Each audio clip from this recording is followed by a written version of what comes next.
갈라디아서 3장입니다. 3장 1절로부터 14절. 갈라디아서 3장 1절로부터 14절입니다. 어리석도다 갈라디아 사람들아, 예수 그리스도께서 십자가에 못 박히신 것이 너희 눈앞에 밝히 보이거늘 누가 너희를 꾀더냐? 내가 너희에게서 다만 이것을 알려 하노니 너희가 성령을 받은 것이 율법의 행위로냐? 혹은 듣고 믿음으로냐? 너희가 이같이 어리석으냐? 성령으로 시작하였다가 이제는 육체로 마치겠느냐? 너희가 이같이 많은 괴로움을 헛되이 받았느냐? 과연 헛되냐? 너희에게 성령을 주시고 너희 가운데에서 능력을 행사하시는 이의 일이 율법의 행위에서냐? 혹은 듣고 믿음에서냐? 아브라함이 하나님을 믿음에 그것을 그에게 의로 정하셨다 함과 같으니라. 그런즉 믿음으로 말미암은 자들은 아브라함의 자손인 줄 알지어다. 또 하나님이 이방을 믿음으로 말미암아 의로 정하실 것을 성경에 미리 알고 먼저 아브라함에게 복음을 전하되 모든 이방인이 너로 말미암아 복을 받으리라 하였느니라. 그러므로 믿음으로 말미암은 자는 믿음이 있는 아브라함과 함께 복을 받느니라.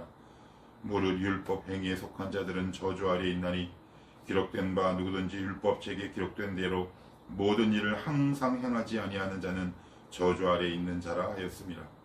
또 하나님 앞에서 아무도 율법으로 말미암아 의롭게 되지 못할 것이 분명하니 이는 의인은 믿음으로 말미암아 살리라 하였습니다. 율법은 믿음에서 난 것이 아니니 율법을 행하는 자는 그 가운데에서 살리라 하였느니라. 그리스도께서 우리를 위하여 저주를 받은 바 되사 율법의 저주에서 우리를 속량하셨으니 기록된 바 나무에 달린 자마다 저주 아래에 있는 자라 하였습니다. 이는 그리스도 예수 안에서 아브라함의 복이 이방인에게 미치게 하려 하고 또 우리로 하여금 믿음으로 말미암아 성령의 약속을 받게 하려 함이라. 아멘. 어제는 베드로의 외식, 즉 그 당시 유대인들은 이방인들과 겸상하지 않는 것이 그들 자신의 율법이었고 전통이었고 관습이었다. 비록 복음을 알고 예수님을 알고 믿고 한 시대였지만 그 문화, 때로는 그 관습이라는 전통, 이런 것들이 단시간에 혁파되기는 쉽지 않죠. 그래서 베드로도 유대인이기 때문에 이방인들과 이렇게 식사를 하다가 그때 마침 유대교 출신 크리스찬들, 유대인으로서 예수님을 믿는 사람들이 당시 그 식사 자리에 오자 당황한 베드로가 함께 식사하던 사람들을 외면하게 됩니다. 그 모습을 본 사도 바울은 모든 사람들 앞에서 베드로를 엄하게 경책하고 꾸짖죠. 왜냐하면 베드로의 이 외식으로 인해 그 옆에 있던 바나바, 또한 그 밑에 있던 여러 가지 제자들과 나머지 유대인들도, 믿는 사람들도 베드로의 영향을 받게 될 수밖에 없어요. 그러니 누룩처럼 온 교회에 이런 외식하는 것, 그리고 이런 어떤 율법적인 특징들이 퍼져나가는 것을 미연에 차단하고 방지하고자 사도 바울은 까마득한 믿음의 후배였음에도 불구하고 사도 바울을 사람들 보는 앞에서 질책하고 꾸짖었다. 어제 제가 그렇게 말씀을 드렸습니다. 그리고 나서 거기에 대한 부연 설명을 이제 바울이 이제 계속해서 하는데 1, 2절을 제가 읽겠습니다. 어리석도다 갈라디아 사람들아, 예수 그리스도께서 십자가에 못 박히신 것이 너희 눈앞에 밝히 보이거늘 누가 너희를 꾀더냐? 내가 너희에게서 다만 이것을 알려 하노니 너희가 성령을 받은 것이 율법의 행위로냐? 혹은 듣고 믿음으로냐? 이렇게 되어 있어요. 2절에 성령을 받은 것이 율법의 행위로냐? 혹은 듣고 믿음으로냐? 이 말은 무슨 말이냐? 하나님의 은혜는 인간의 어떤 노력이나 대가, 수고, 인간의 보상, 이런 것들로 취할 수 있는 것이 아니라는 거죠. 사도행전에 보시면 마술사 시몬이 사도들이 막 기적을 행하고 하니까 이렇게 얘기를 하죠. 내가 돈을 줄 테니까 좀 달라. 그랬더니 베드로가 너는 그 돈과 함께 망할지어다 라고 베드로도 그 마술사 시몬에게 저주를 내리는 거죠. 물질은 인간이 추구할 수 있는 최상의 가치예요. 돈 안에 모든 것들이 다 있는 거죠. 돈으로 해결할 수 없는 것은 이 세상에 없어요. 돈이면 다 해결합니다. 어떤 인간의 수고, 노력도 하나님의 은혜와 맞바꿀 수 없는 겁니다. 지금 그 이야기를 사도 바울은 하고 있는 거죠. 우리 인간의 어떤 행위, 선한 의지, 열심, 아무리 해도 율법의 충족 요건을 만족할 수는 없어요. 그래서 시편 로마서 1장에 보시면 의인은 없나니 하나도 없다라는 말씀은 인간의 어떤 행위로도 하나님 마음에 흡족하게 할 수 있는 사람이 아무도 없다라는 거예요. 오직 뭐냐? 믿음. 이것을 에베소에서는 이렇게 얘기하죠. 너희가 그 은혜로 인하여 믿음으로 말미암아 구원을 받았나니 하나님께서 우리에게 주신 선물이에요. 거저 주신 거예요. 이 사실과 이 진리 앞에 우리는 늘 이렇게 되묻죠. 왜요? 왜요? 하나님은 사랑이시라 그랬어요. 하나님은 사랑이세요. 우리를 사랑하시기 때문에 사랑에는 왜가 없어요. 조건이 붙지 않죠. 예를 들어보면 너 쟤가 왜 좋냐? 뭐 이렇게 물어요. 친구들이나 아니면 부모님. 너 쟤랑 뭐가 좋다고 만나냐? 그러면 이런저런 이야기를 합니다. 뭐 이렇게 밥 먹는 게 예쁘고 걸음걸이가 예쁘고 아니죠. 예쁘니까 사랑스러우니까 밥 먹는 것이 예쁘게 보이는 겁니다. 이런 원리와 이치와 똑같아요. 그래서 여러분들이 아무리 하나님한테 하나님 저 왜 사랑하세요? 이렇게 하나님 앞에 질문하신다면 저도 참 오랜 기간 이 질문을 했어요. 왜 사랑하세요? 왜 사랑하세요? 이 질문의 그 깊은 기저에는 어떤 뜻이 있느냐? 하나님과 거래하고 싶은 인간의 본능이 있는 거예요. 더 깊이 들어가면 당신도 똑같은 인격체고 나도 똑같은 인격체인데 뭔가 주고받는 것이 있어야 되는 것 아니냐라는 인간의 교만함이 깔려 있는 거예요. 왜 사랑해? 왜 저를 이뻐하세요? 이렇게 묻는 그 깊은 인간의 내면에는 하나님과 나를 똑같은 인격체로 여기고 똑같은 대상으로 인식하는 인간의 교만함이 있는 거예요. 그래서 이런 질문 물론 저도 했기 때문에 여러분 지금 하지 마십시오. 뭐 이렇게 얘기할 수는 없어요. 여러분들이 아셔야 돼요. 깨달으셔야 돼요. 이유는 없어요. 사랑하셔서 우리를 변화시키시는 거예요. 우리를 변화시키셔서 변화가 돼서 사랑하는 것이 아니라 사랑하기 때문에 변화시키는 것이요. 사랑하기 때문에 우리를 성장시키는 거죠. 지금 바로 그 말씀을 이 한 문장으로 사도 바울이 요약하고 있는 거예요. 하나님의 은혜는 그 어떤 것으로도 바꿀 수도 없고 충족할 수 없다. 하나님의 은혜는 말 그대로 거저 주시는 하나님의 선물이다. 왜요? 하나님은 사랑이시기 때문에. 여러분들이 평생 기도해 보십시오. 왜요? 라는 질문 앞에 하나님이 네가 이래서 사랑해 라고 말씀하시는지 절대 그럴 일은 없습니다. 하나님이 완벽하고 완전하신 분이 불완전하고 죄투성이인 우리에게 이쁘게 보실 구석이 뭐가 있습니까? 그것은 예수 그리스도라는 안경을 통해 우리를 보시기 때문에 우리를 사랑하시는 것이지. 근데 우리는 자꾸 예수 그리스도라는 이 유리를, 안경을 자꾸 벗어버리려고 해요. 나 안에 뭔가 하나님 앞에 이쁜 구석이 있겠지 라고. 그러니까 어떻게 돼요? 신앙이 다운되면 내 신앙의 기본 골격이 막 흔들리는 거예요. 예수 그리스도라는 이 중보 되시고 다리 되시는 예수님을 하나님과 내 사이에서 자꾸 치워버리니까 나는 쓰레기네, 나는 인간 말종이네, 이렇게 자기 자신을 비하하고 심지어는 학대까지 하면서 이 하는 이 모든 이유가 바로 여기에 있다. 그래서 여러분들 딱 정리하셔야 돼요. 딱 정리하시지 않으면 끊임없이 흔들려요. 하나님, 저 이렇게 했으니까 이쁘죠? 저 이렇게 했으니까 싫어하시죠? 이런 이분법적인 신앙 원리에서 끊임없이 도돌이표처럼 반복되는 삶이 지속된다. 하나님 우리를 사랑하신 이유는 없어요. 하나님은 사랑이시라. 요한 1서 4장 6, 7, 8절에 사랑이시기 때문에 예수 그리스도 안에서 우리를 사랑하실 수밖에 없어요. 선물이래요. 이유는 없대요. 그냥 좋으신 거래요. 그러니 거기에 어떤 거래 조건도 달지 않아야 합니다.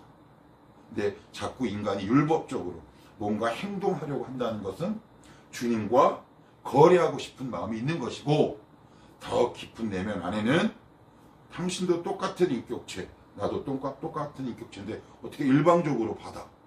뭔가 거래가 있어야지 라고 생각하는 인간의 교만함이 있다. 그래서 2000년 기독교 역사상 수많은 믿음의 사도들, 교부들, 속사도들, 어거스틴, 존 낙스, 수많은 기독교 안에 있는 정통 신학자들이 인간의 가장 큰 죄는 교만이다 라고 하는 이야기가 바로 여기 있어요. 죄의 그 뿌리는 항상 교만과 맞닿아 있다. 내가 조금 뭔가 한 것 같으면 하나님과 거래하려고 한다거나, 내가 조금 잘 믿음으로 못 산 것 같으면 쉽게 우리 신앙의 기본 골격이 흔들리는 이유가 바로 여기에 있다. 근데 사도 바울은 이 문장으로 딱 정리하는데, 제가 다시 볼게요. 내가 너희에게서 다만 이것을 알려 하노니 너희가 성령을 받은 것이 율법의 행위로냐 혹은 듣고 믿음으로냐. 이 믿음도 하나님의 은혜라고 그랬어요. 그러니까 은혜와 율법은 늘 상반돼요. 자, 다음 봅시다. 5절부터 7절입니다. 너희에게 성령을 주시고 너희 가운데서 능력을 행하시는 이 일이 율법의 행위에서냐 혹은 듣고 믿음에서냐. 아브라함이 하나님을 믿음에 그것을 그에게 의로 정하셨다 함과 같으니라. 그런즉 믿음으로 말미암은 자들은 아브라함의 자손인 줄 알지어다. 제가 앞에서 설명한 걸 제가 다시 한번 언급하면 이 세 개의 구절을 요약하면 그거예요. 우리는 자꾸 이렇게 얘기해요. 아브라함이 하나님을 믿으니 그를 의롭게 여기시고 라고 얘기를 해요. 그래서 믿었다라는 행위를 강조하죠. 그런데 믿는 것도 은혜라 그랬어요. 다시 한번 말씀드려요. 믿은 것도 은혜였어요. 너무너무 중요한 거예요. 이거 없으면 여러분들의 신앙은 흔들려요. 기초가 흔들리면 다 흔들립니다. 우리가 이뻐서 사랑한 것이 아니라 사랑한 결과가 이쁜 것이다 라는 말씀이에요. 이 말씀이. 그러니까 앞에서 제가 말씀드린 것과 연장선에 있는 거예요. 로마서, 갈라디아서는 끊임없이 이야기를 반복해요. 왜? 그만큼 중요하기 때문에. 이것이 기독교의 근간이고 핵심이기 때문에 그래요. 그런데 우리는 이 근간을 굉장히 쉽게 잊어버려요. 망각해요. 안다라고 하면서 실제 생활에서는 이 말씀을 우리 가운데 적용하지 않아요. 왜? 너무 익숙하고 뻔하거든요. 너무 익숙하고 뻔한 진리일수록 그 안에 담겨져 있고 숨겨져 있는 은혜의 광맥이 굉장히 넓고 깊단 말이에요. 이 사실을 여러분들이 꼭 기억할 수 있기를 바라요. 그래서 5절에서부터 7절을 좀 쉬운 말로 풀면 우리가 예쁘고 그래서 우리를 사랑한 것이 아니라 사랑한 결과가 우리를 예쁘게 보시는 것이다. 이렇게 저는 이야기하고 싶어요. 이 사실을 우리 놓치지 말자. 자, 9절도 한번 볼까요? 그런 의미에서 그러므로 믿음으로 말미암은 자는 믿음이 있는 아브라함과 함께 복을 받느니라. 하나님 우리에게 복을 주시는 근거, 이유는 뭐냐? 바로 믿음 때문이래요. 예수를 믿는 믿음 때문에 복을 주시는 거예요. 그러면 우리는 이런 질문을 할 수 있어요. 하나님, 저 사람은 왜 이렇게 복을 받고 나는 왜 이래요? 그건 이제 복의 참된 의미를 알지 못하고, 둘째, 우리가 머리에 그리고 가슴에 담고 있는 복의 개념은 다 이 땅의 기준으로 평가하기 때문에 그래요. 그래서 우리 눈에 보기에 좋은 대로 자기가 복의 기준과 가치를 정하죠. 내가 생각하는 복의 기준은 이거야. 물론 그렇다고 해서 하나님이 우리에게 이 땅에서 필요한 여러 가지 물리적인 복을 안 주신다라는 의미는 아니에요. 그런데 분명히 기억해야 하는 것은 하나님 우리에게 복을 주시는 단 하나의 이유, 그것은 바로 믿음, 다른 말로 은혜, 다른 말로 복음 때문이다. 예수님 때문에 복을 주시는 것이다. 그래서 거기에서 이제 자라가시는 거죠. 거기에서 예수를 믿으면 이 모든 것이 하나님의 은혜다. 예수를 믿는 것도 하나님의 은혜였다. 라는 가장 기본적이고 기초적인 믿음에서 계속 자라가는 거예요. 그러면 어때요? 그 자라가는 성숙도에 따라 하나님이 우리를 격려하시고자 이 땅에 보이는 복을 조금씩 맛보아 알게 하세요. 우리는 지금 거기에만 초점이 맞춰져 있는 거예요. 그런데 칼빈은 뭐라고 얘기를 하느냐? 하나님이 이 땅에서 예수를 믿는 사람들에게 주시는 물리적인 복은, 그 주시는 물리적인 복을 주시는 궁극적인 목적은, 얘들아, 너희가 이 땅에서 예수 잘 믿으면 내가 이런 물리적인 복을 너희에게 주어. 그런데 이게 왜 주는 건 줄 알아? 천국에 오면 이거보다 훨씬 더 좋은 복이 있다는 것을 알려주기 위함이야. 그 의미를 담고 있다는 거야. 그런데 우리는 하나님이, 내가 예를 들어서 내가 조금 예수 잘 믿어. 학교에서 성적 점수가 좋아. 그러면 점수가 좋다는 얘기는 빨리 졸업할 수 있잖아요. 그 학교 졸업하잖아요. 하여튼 성적이 나쁘든 좋든. 그런데 이 학교가 자기가 막 열심히 공부했더니 계속 상을 주네. 그래서 이 학교를 졸업 안 하려고 해. 고등학교에서 계속 있으려고 해. 그것과 똑같은 거예요. 하나님 우리에게 복 주시고 싶죠. 우리가 생각하는 물리적인 복. 그런데 내 마음속에 뭐가 있느냐? 이 고등학교, 이 세상을 졸업하고 싶지 않은 거야. 그냥 여기가 좋은 거지. 그러니 어떻게 하나님이 주실 수 있겠습니까? 여기가 좋사오니 이 땅에서 영원히 살 것처럼 이야기하죠. 그런데 하나님은 우리가 살 곳이 하늘, 천국이기 때문에 그것을 바라보라라는 의미에서 이 땅에서 우리에게 우리가 생각하는 물리적인 복을 주시기도 한다. 성경은 그렇게 이야기를 하고 있습니다. 자, 마지막으로 13절을 보시고 마칩시다. 그리스도께서 우리를 위하여 저주를 받은 바 되사 율법의 저주에서 우리를 속량하셨으니 기록된 바 나무에 달린 자마다 저주 아래 있는 자라 하였습니다. 의외로 이제 신앙생활 하시는 분들 가운데 제가 단도직입적으로 이렇게 질문합니다. 예수 믿는 사람들에게 저주가 있습니까? 그러면 거의 다수가 있다고 얘기해요. 그 근거로 신명기를 읽습니다. 그걸 이제 신명기적 관점, 신학적인 용어를 빌면, 그런데 제가 그냥 단도직입적으로 얘기를 할게요. 저주는 없어요. 그러면 쫄딱 망하고, 그것은 징계입니다. 징계. 성경에서 말한 저주는 딱 하나예요. 하나님과 관계가 끊어지는 것. 이스라엘이 망했지 하나님과의 관계가 끊어졌습니까? 하나님과의 관계가 끊어지지 않았어요. 성경에서 말한 저주는 딱 한 가지. 주인과의 관계가 끊어지는 것. 그러니 자기 마음대로 살 수 있는 특권처럼 보이는 거죠. 나쁜 짓을 해도 잘 먹고 잘 사는 것. 성경이 말한 저주는 그거예요. 주인과의 관계가 단절돼 버리는 것. 요즘 청년들이 자주 사용하는 단어로 선졸하는 거죠. 하나님이 등을 확 돌려버리시는 거예요. 그냥 내어버려 두시는 거예요.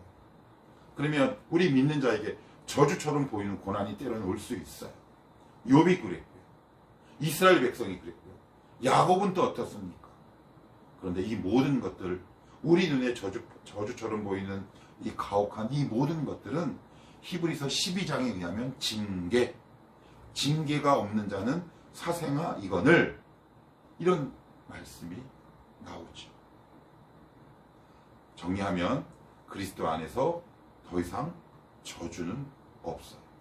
이런 일말의 두려움과 공포감이 여러분 가운데 있다면 여러분들 이 말씀을 붙들고 선포하셔야 돼요. 여러분이 이런 두려움과 공포를 가지고 있으면 사단의 먹잇감이 되기 쉽습니다. 너 예수 믿어도 아직 저주 있다. 너 저주 아직 남아있다. 네 조상에서부터 흐르는 그 악한 피의 저주를 끊어야 돼. 이런 말로 우리를 미혹하기 쉽습니다. 그래서 1990년대 제자훈련이 본격화되기 무렵에 한국교회 슬그머니 들어온 책, 신사도 운동, 그냥 이렇게만 이해하시면 좋을 것 같아요. 신사도 운동, 이런 단어를 사용하는 교회는 안 가는 게 좋아요. 거기서 어떤 책을 가지고 왔느냐? 가게 흐르는 저주를 끊어야 산다. 이게 무슨 말도 안 되는 얘기입니까? 이 말씀과 배치되잖아요. 정반대돼요. 저와 여러분, 우리 각 개인, 예수 믿는 가정 속에 저주가 없다. 그럼 하나님 왜 이렇게 힘들어요? 원래 인생이 힘들 뿐더러 하나님이 선한 의도와 목적을 가지고 우리를 징계하시고 조금 더 성숙한 믿음의 단계로 나아가기 위한 하나님의 깊은 배려 가운데 하나가 바로 징계다. 근데 그것을 저주라고 오해하거나 하나님을 향해 등을 돌리지 말아야 한다. 또 말씀드려요. 예수 안에는 저주가 없어요. 여러분은 이 말씀을 붙들고 분명하고 단호하게 선포해야 합니다. 의외로 많은 분들이 예수 안에, 예수 믿는 사람에게 저주가 있습니까?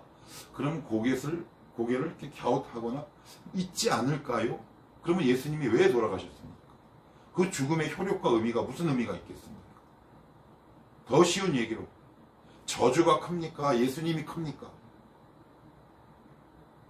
저주가 더 크면 저는 저주를 믿겠습니다. 예수보다 큰 것은 없습니다. 왜요? 예수님은 하나님이시기 때문에 그렇습니다. 하나님 발 아래 모든 것이 무릎 꿇고 있습니다. 심지어 저주라 할지라도 이 말씀을 딱 붙드시고 나 저주받았네.